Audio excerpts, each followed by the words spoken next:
বিসমিল্লাহির রহমানির রহিম। কোনো ঔষধ ছাড়াই আপনারা অতিরিক্ত সময় সহবাস করতে পারবেন, এরকম একটা টিপস আমি আজকে আপনাদেরকে দিয়ে দিব। যেই টিপসটা ব্যবহার করলে যে তিনটা নিয়মের কথা বলবো, সেই তিনটা নিয়ম আপনারা যদি কড়ক করে পালন করেন তাহলে আপনারা দীর্ঘ সময় সহবাস করতে পারবেন, ইনশাল্লাহ টাইমিংটা বাড়বে।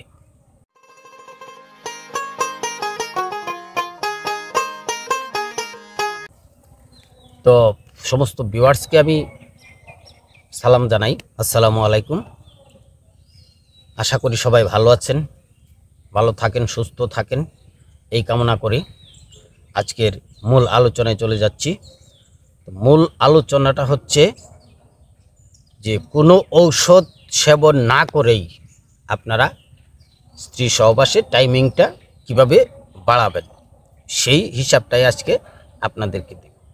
আপনারা কোন অ্যাঙ্গেলে সহবাসটা করলে আপনাদের টাইমিংটা বাড়বে, সেই সময়টা আমি আপনাদেরকে বলে দেব।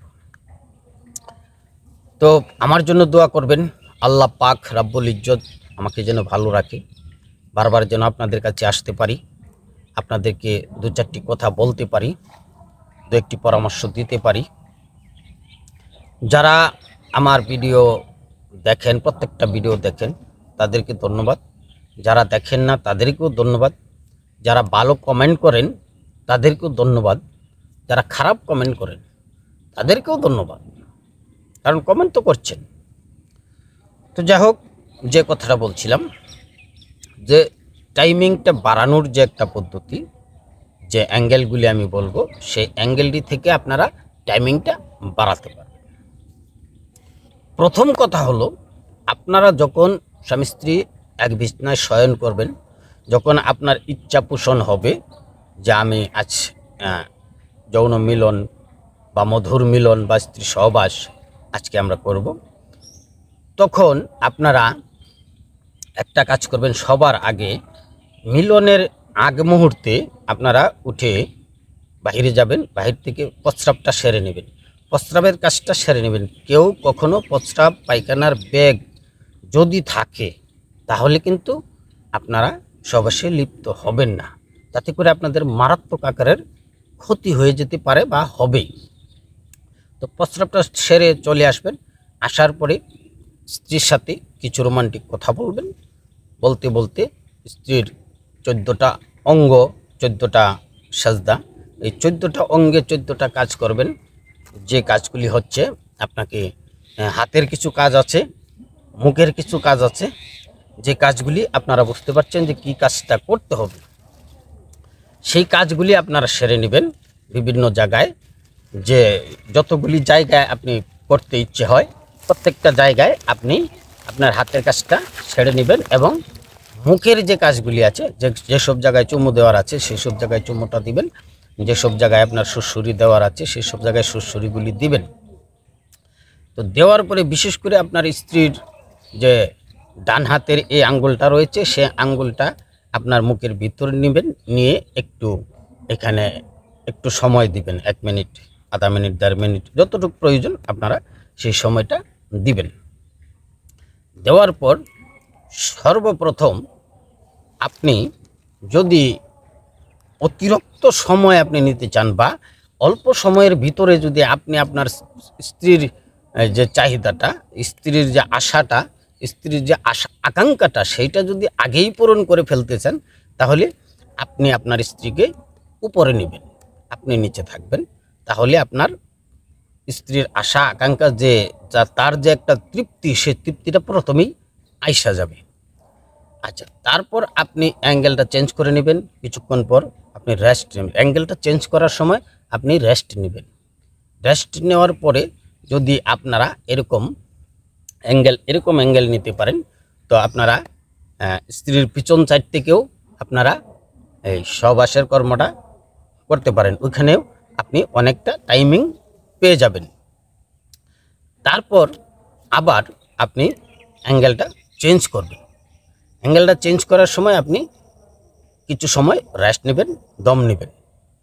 দম নেওয়ার পর আবার অ্যাঙ্গেলটা চেঞ্জ করবেন, যে অরিজিনাল যে পজিশন সেই পজিশনটা আপনারা যেটাতে অভ্যস্ত সেই পজিশনটায় আবার আপনারা যাবেন।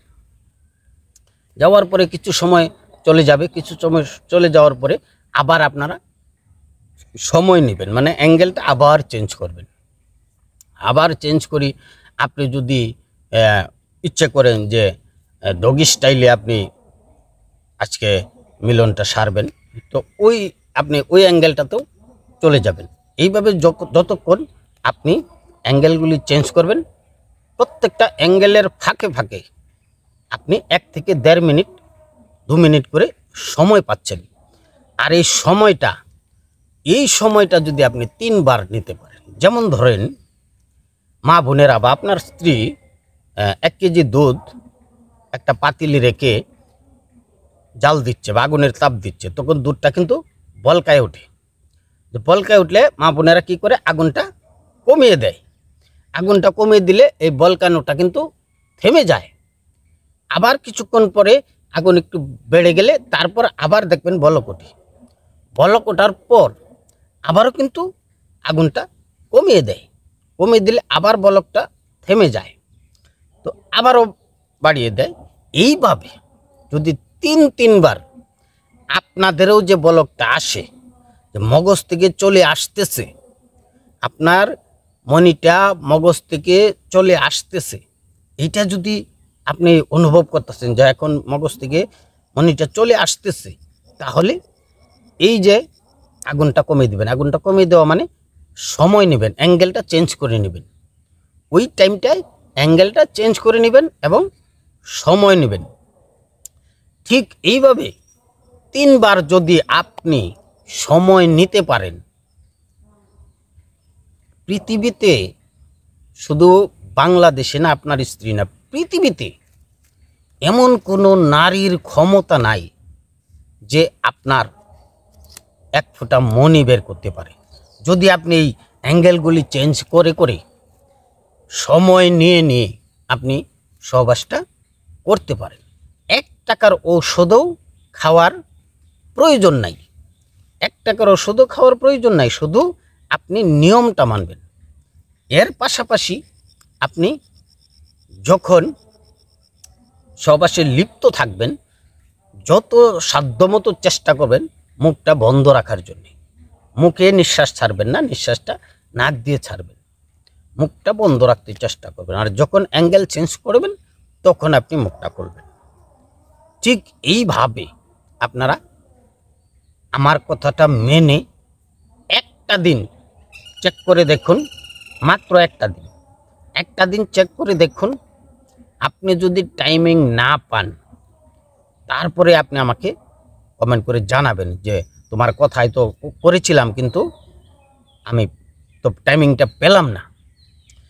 যদি এর ভিতরে আপনার বীর্যমণি পাতলা থাকে, একবারে পানির মতো পাতলা, চুনের পানির মতো হয়ে গেছে, প্রস্রাব করলে বেরিয়ে আসে, বা কোনো নারীর কাপড়ের সাথে ড্রেস লাগলে বেরিয়ে আসে, কোনো নারীর সাথে কথা বললে বেরিয়ে আসে, কোনো রকম এই নারী সম্পর্কে কথাবার্তা বললে বেরিয়ে আসে, তাহলে কিন্তু আপনাকে অন্যরকম একটা ব্যবস্থা নিতে হবে। তাহলে আপনাকে একটা ঔষধ সেবন করতে হবে। সেই ঔষধটা সেবন করলে আপনার এই অবস্থাটা থাকবে না, যদি আপনি ওষুধটা সেবন করেন। যদি কারো এই ধরনের রোগ থাকে, যে নারী সম্পর্কে কথা বললেই বেরিয়ে আসতেছে, বা নারীর সাথে বসলে বেরিয়ে আসতেছে, বা কাপড়ের ঘষা লাগলেও বেরিয়ে আসতেছে, বা কোনো রকম টিভিতে বা মোবাইলে ছবি বা পিকচার দেখলেও বেরিয়ে আসতেছে, তাহলে আপনারা কমেন্ট বক্সে লিখে দিন, আমি আপনাদেরকে একটা ঔষধ বলে দেব। সেই ঔষধটা আপনারা খাবেন, ইনশাআল্লাহ তাআলা 100% কাজে লাগবে, 100% কাজে লাগবে। কখনো আর এই ধরনের থাকবে না, আর বেরিয়ে আসবে না। তো আশা করি আমি সবাইকে বোঝাতে পেরেছি, সবাই ভালো করে বুঝেছেন। একবার দেখে যদি না বুঝতে পারেন, প্রয়োজনে আবার ভিডিওটা দেখেন, দেখে কথাগুলি ভালো করে বুঝে শুনে তারপরে আপনারা কাজে যান। তো যা হোক, রমজান মাসে একটু বিরত থাকবেন, কারণ এটা একটা রমজান মাস। সিয়াম সাধনা প্রত্যেকেরই উচিত। সিয়াম সাধনা করলে দেহ শরীর মন সুস্থ থাকে, ভালো থাকে এবং প্রফুল্ল থাকে। তো যা হোক, সবার আগে আমি একটা অনুরোধ করব সর্বশেষে, যে ভিডিওটা যদি আপনাদের ভালো লাগে তাহলে একটা লাইক দিবেন, মন চাইলে একটু শেয়ার করে দিবেন। আর যারা এখন পর্যন্ত সাবস্ক্রাইব করেন নাই তারা সাবস্ক্রাইবটা করে নেবেন এবং পাশে বেল আইকনটা আমাদের একটা প্রেস করে দিবেন, যাতে করে সবার আগে এই চ্যানেলের ভিডিও আপনার কাছে পৌঁছে যায়। ধন্যবাদ সবাইকে। আজ এ পর্যন্ত। আসসালামু আলাইকুম ওয়া রাহমাতুল্লাহি ওয়া বারাকাতুহু।